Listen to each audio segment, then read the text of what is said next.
கடவுளுடன் காலை வணக்கம். புனித மத்தேயு எழுதின செய்தி 10ஆம் அதிகாரம் 7 முதல் 13 வரை உள்ள இறை வார்த்தைகள்.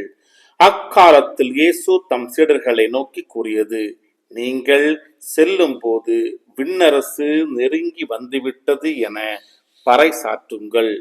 நலம் குன்றியவர்களை குணமாக்குங்கள். இறந்தோரை உயிர் பெற்றடச் செய்யுங்கள். தொழு நோயாளரை நலமாக்குங்கள். பேய்களை ஓட்டுங்கள். கொடையாக பெற்றீர்கள், கொடையாகவே வழங்குங்கள். பொன் வெள்ளி செப்பு காசு எதையும் உங்கள் இடைக்கச்சையில் வைத்துக் கொள்ள வேண்டாம். பயணத்திற்காக பையோ 2 அங்கியோ மிதியடிகளோ கைத்தடியோ எடுத்துக்கொண்டு போக வேண்டாம். ஏனெனில் வேலையால் தம் உணவுக்கு உரிமை உடையவரே. நீங்கள் எந்த நகருக்கோ ஊருக்கோ சென்றாலும் அங்கே உங்களை ஏற்க தகுதியுடையவர் யாரென கேட்டறியுங்கள். அங்கிருந்து புறப்படும் வரை அவரோடு தங்கியிருங்கள்.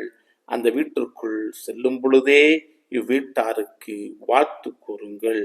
வீட்டார் தகுதி உள்ளவராய் இருந்தால் நீங்கள் வாழ்த்து கூறிய அமைதி அவர்கள் மேல் தங்கட்டும்.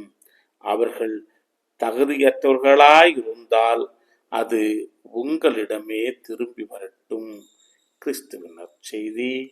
இந்த நாள் இனிய நாளாக அமைய வாழ்த்துக்கள். பல பல புதுமைகள் பெருமைகள் இனிமைகள் இறங்கிய நல்ல நாள், ஒரு நல்ல நாள், நம் தேவன் தந்த நாள். இது நல்ல நாள், ஒரு நல்ல நாள், நம் தேவன் தந்த நாள்.